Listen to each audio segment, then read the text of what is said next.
नमस्कार, आप देख रहे हैं न्यूज 24। आपके साथ मैं हूं प्रत्युष खरे। गलवान में चीनी धोखेबाजी से पूरा देश गुस्से में है। सैनिकों की शहादत के बाद चीन से बदला लेने की मांग की जा रही है। पूरब से पश्चिम तक चीनी सामानों के बहिष्कार की मांग चल रही है। कई जगह चीनी सामानों की होलिका जलाई जा रही है। हर भारतीय चीन से बदला चाहता है। इससे पहले भी चीन को बुलेट की जगह वॉलेट से हमला करने की मांग देश में उठती रही है, लेकिन सीमा पर जवानों की शहादत के बाद अब भारत सरकार और आम लोग भी चीन के खिलाफ निर्णायक कदम उठा रहे हैं। रेलवे और सरकारी टेलीकॉम इंडस्ट्री से चीन का पत्ता साफ करने के लिए कदम उठा लिए गए हैं, तो 52 चीनी ऐप्स को ब्लॉक करने के लिए प्रक्रिया शुरू हो गई है। इसके अलावा 71 गैर जरूरी सामानों के आयात पर भी प्रतिबंध की तैयारी है। ऐसे में सवाल यह है कि क्या बहिष्कार के हथियार से चूर चूर होगा चीन? क्या शहादत का बदला बहिष्कार से लेगा हिंदुस्तान?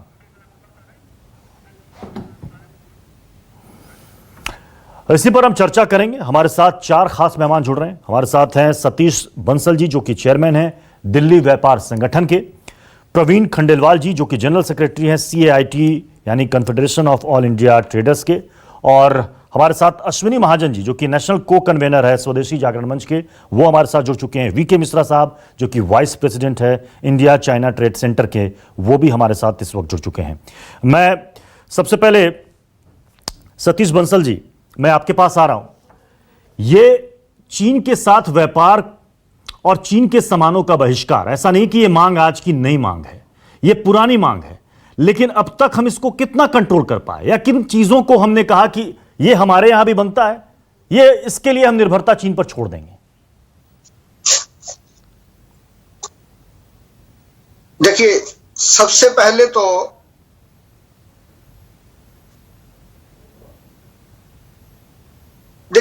पहले तो मैं न्यूज 24 का बहुत आभारी हूं कि चाहे लॉकडाउन के दौरान या खुलने के दौरान जो व्यापारियों की बात जो प्रमुखता से उठाई, पूरा व्यापारी वर्ग आपका बहुत आभारी है। लेकिन मैं एक बात कहना चाह रहा हूं कि जिस तरीके से प्रोटेस्ट हो रहा है, लोकतंत्र के अंदर व्यवस्था है, प्रोटेस्ट होना चाहिए, सम्मान का होना चाहिए, लेकिन क्या जो इंपोर्ट है, क्या सरकार को इंपोर्ट ही नहीं बंद कर देना चाहिए, जिससे कि कोई सामान यहां पे आ ही ना पाए? और इस तरीके से जैसे हम बयान देते हैं, जो आज भी हमारा सामान जो पाइपलाइन के अंदर है, और जो हिंदुस्तान में गोडाउन भरे पड़े हैं चाइना के माल के, तो अगर हम इस तरीके की बयानबाजी करेंगे, उनका क्या होगा?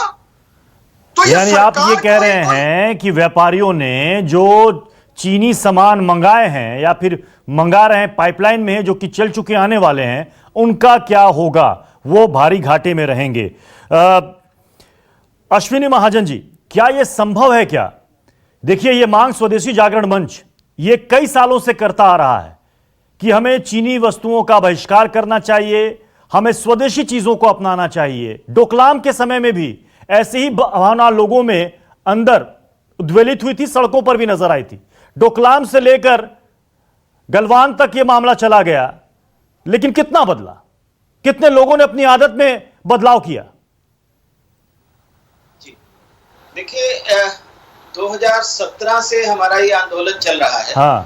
और उसका ये प्रभाव पड़ा है कि 2017-18 में जहां हमारा व्यापार घाटा $63 बिलियन था, अभी वो $48 बिलियन के लगभग रह गया है। लगभग $15 बिलियन में कमी आई है। इसका कारण ये है कि देश की जनता ने चीन के बहिष्कार को अपनाया है, और अभी वर्तमान में जो परिस्थितियां बन रही हैं, जिस प्रकार से बॉर्डर पर चीन ने जो हरकत की है, जिस प्रकार से कोरोना के कारण और जिस प्रकार से चीन हमारे साथ दुश्मनी का व्यवहार लगातार कर रहा है, देश की जनता इस समय बहुत नाराज है, और लगभग 100% लोग इस समय चीन के बहिष्कार करना चाहते हैं। हम व्यापारियों की समस्याओं के प्रति संवेदनशील हैं, और हम जानते हैं कि व्यापारी वर्ग को इसका नुकसान सहना पड़ रहा है, लेकिन इसके साथ ही साथ हमारा ये निवेदन रहेगा, जितने भी हमारे व्यापारी भाई हैं, उन्होंने यह रण भी लिया है कि अगले एक डेढ़ साल में उन्होंने लगभग 1 लाख करोड़ रुपए का व्यापार कम करेंगे, तो इसका एक अच्छा परिणाम सामने आएगा जी। हमारा व्यापारी भाइयों से यही निवेदन है कि जितने उन्होंने ऑर्डर किए हैं बस उसके बाद आप ऑर्डर मत करिए। और जहां तक सरकार का प्रश्न है, सरकार को भी इसके बारे में संवेदनशील होना पड़ेगा। और सरकार ने पहले भी एंटी डंपिंग ड्यूटीज लगा करके, टैरिफ बढ़ा करके, स्टैंडर्ड्स लगा करके ऐसे तमाम उपाय किए हैं जिसके कारण व्यापार कम हो रहा है। लेकिन और ज्यादा प्रयास करने की जरूरत है, और ज्यादा व्यापार को कम करने की जरूरत है। और साथ ही साथ हमें ये भी देखना होगा कि देश में भी उन वस्तुओं का उत्पादन बेहतर हो। प्रधानमंत्री जी ने भी कहा है कि हमें बेहतर उत्पादन बेहतर हो। और सबसे बड़ी चीज है कि चीन ने मार्केट को इसलिए कैप्चर किया, बहुत ही आसान सी चीज है, आसान सी बात है कि अगर आप सस्ता सामान लाएंगे तो हर कोई खरीदेगा। ये नहीं देखने जाएगा कि ये मेड इन चाइना है या मेड इन कोरिया है, उसको सस्ता सामान चाहिए। अगर इंडियन भी सामान अगर सस्ता होगा तो लोग खरीदेंगे। मैं वीके मिश्रा जी आपके पास आना चाहूंगा। चीनी सामानों की निर्भरता हमें कुछ कुछ क्षेत्रों में है, चाहे आप फार्मा कंपनी दवाइयों के लिए, बिजली उपकरण के लिए, इलेक्ट्रॉनिक उपकरण के लिए, क्या एक झटके में इन सब चीजों को बंद कर देना इसका हल है या फिर चरणबद्ध तरीके से? वीके मिश्रा साहब, सबसे पहले धन्यवाद न्यूज़ 24 इतना अच्छा लिया। और सबसे पहले को प्राप्त शहीद श्रद्धा, ये हमारा जो व्यापार है ये हमारी डिमांड सप्लाई पे है। अगर कोई माल सस्ता देता है तो जिसकी चीज वो, लेकिन ऐसा नहीं है कि हम लोगों ने कुछ किया नहीं। पिछले कई सालों से एक जागरूकता आई है। और ऐसा अगर आप अच्छे इतिहास में देखें, सन 2000 में तो हमारा कोई खास ट्रेड था भी नहीं चाइना से। 2003-4 में WTO ज्वाइन किया है जब चाइना ने, उसके बाद से हम लोगों का व्यापार थोड़ा खुल के आगे बढ़ा है।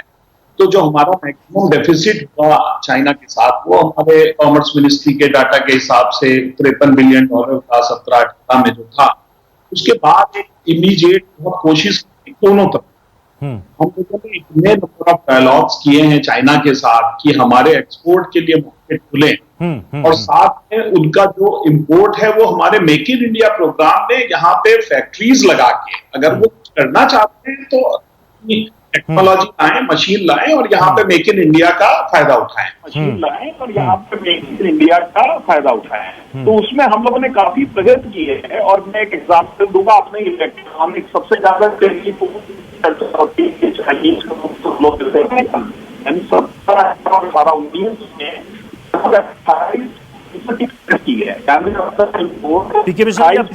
आपकी आवाज साफ नहीं आ पा रही है, मैं दोबारा से कनेक्ट होऊंगा।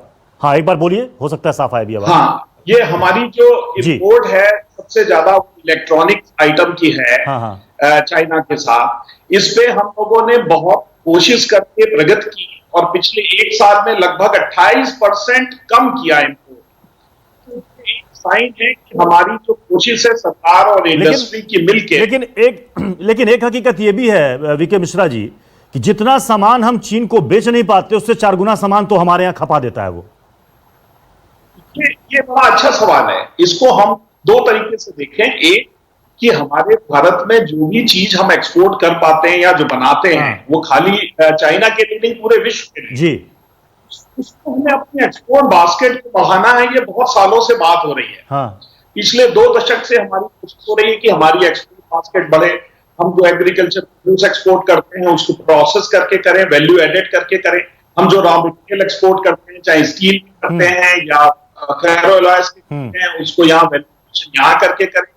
तो कोशिश चल रही है। इंडस्ट्रियलाइजेशन जो प्रोग्रेस इंडिया में हुई है पिछले 6 सालों में, जो प्रगति हुई है, उसमें इसी पर ध्यान दिया गया है।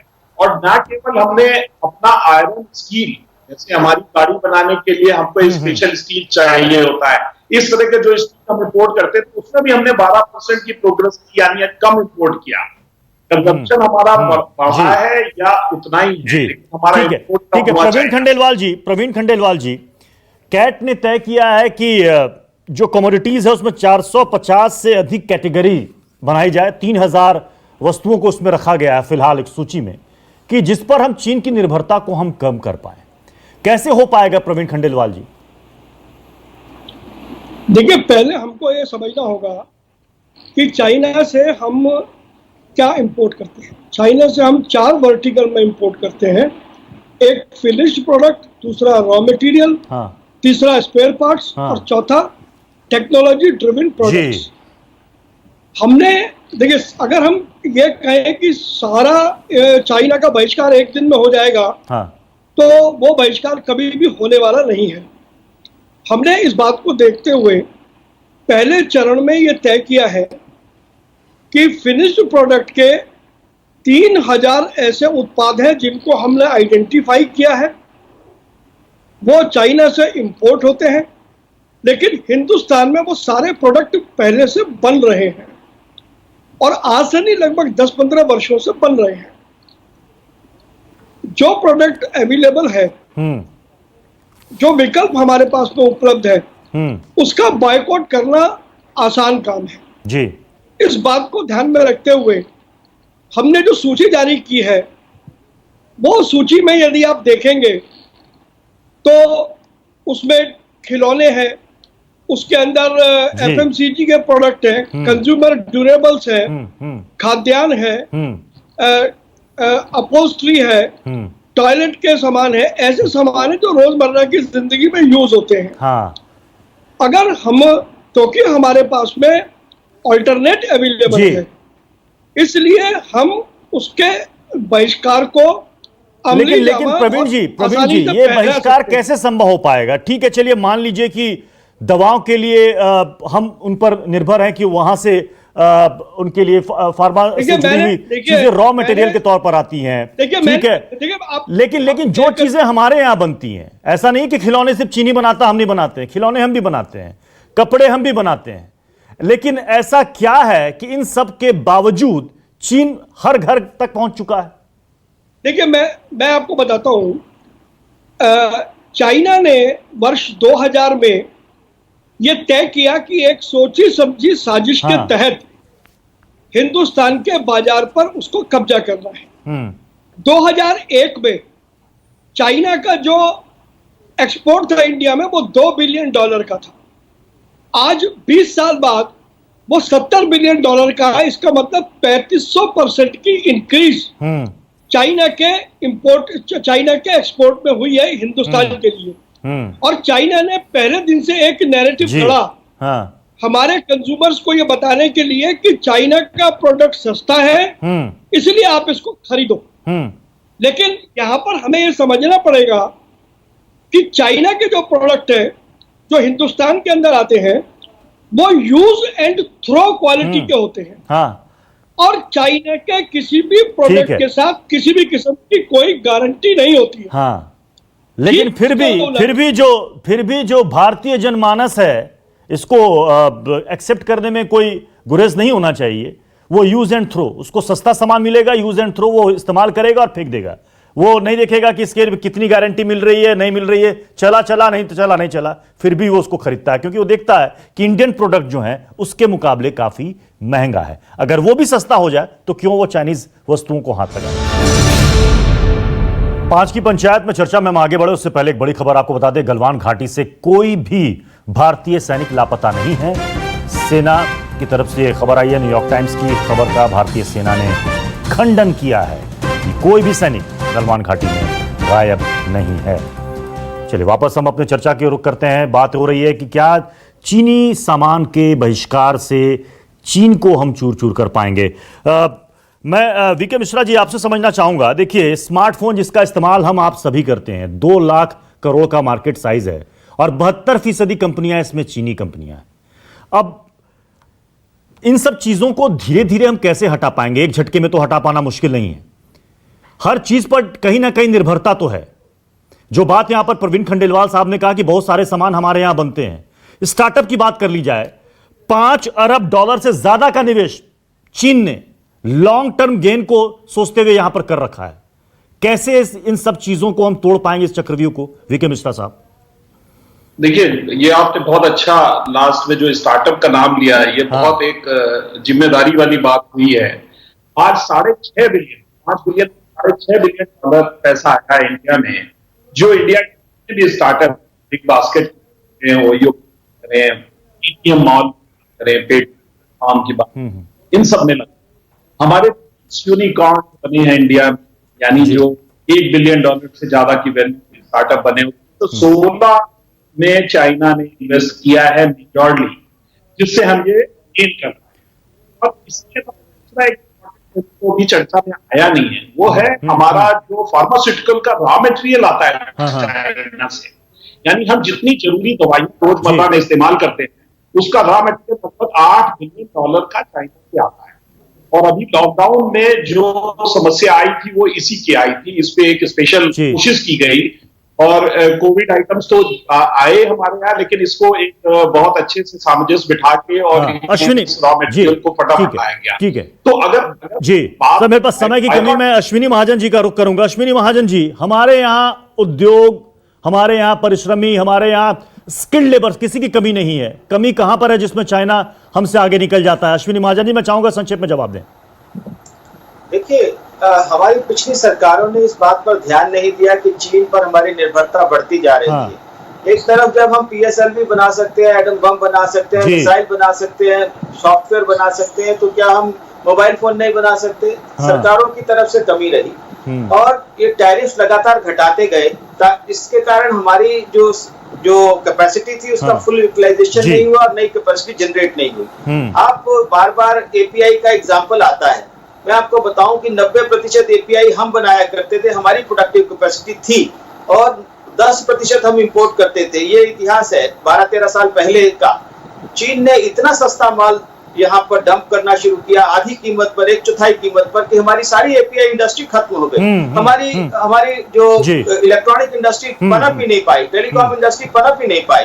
लेकिन उसके बावजूद भी जब सरकार ने टैरिफ बढ़ाए पिछले सालों में, मैं आपको बताऊं मात्र एक साल में। अश्विनी जी, मैं माफी चाहूंगा, समय की कमी, इसलिए मुझे इस चर्चा को यहीं पर विराम देना पड़ेगा। यानी कि सरकार अगर आत्मनिर्भर भारत की बात कह रही है, चीनी वस्तुओं के बहिष्कार की बात हो रही है, तो हमें अपने उद्योग धंधों को देखना पड़ेगा, बढ़ावा देना पड़ेगा, ताकि जो कॉस्ट है वो भी कम हो, ताकि जो भोक्ता बाजार में सामान खरीदने जाए वो सबसे पहले उसकी पसंद भारतीय उत्पाद हो। तो ये बातें सिर्फ एक बुलबुले की तरह ना रह जाए कि हाँ हमें चीनी वस्तुओं का बहिष्कार करना है, बल्कि ये एक लोगों के दिमाग में, जहन में, ये अंदर तक ये चीजें घुसनी चाहिए कि हम चीनी वस्तुओं का बहिष्कार बिल्कुल नहीं करेंगे, ज्यादा से ज्यादा कोशिश करेंगे भारतीय वस्तुओं का ही हम इस्तेमाल करें। बहुत बहुत शुक्रिया आप सभी का हमारे साथ जुड़ने के लिए। नमस्कार, मैं हूं मानक गुप्ता। अगर आपको हमारा ये वीडियो पसंद आया हो तो इसे लाइक और शेयर जरूर करें, और हां, हमें सब्सक्राइब और फॉलो करना ना भूलें, ताकि आप देश और दुनिया की कोई खबर मिस ना करें। चाहे कोई ब्रेकिंग न्यूज हो या कोरोना वायरस से जुड़ी कोई भी अपडेट, पॉलिटिक्स हो या आपकी जेब से जुड़ी कोई खबर, इलेक्शन की कोई न्यूज हो, कोई कंट्रोवर्सी हो या फिर कोई वायरल वीडियो, सब कुछ मिलेगा News 24 पर। तो जुड़े रहिए हमारे साथ और देखते रहिए News 24।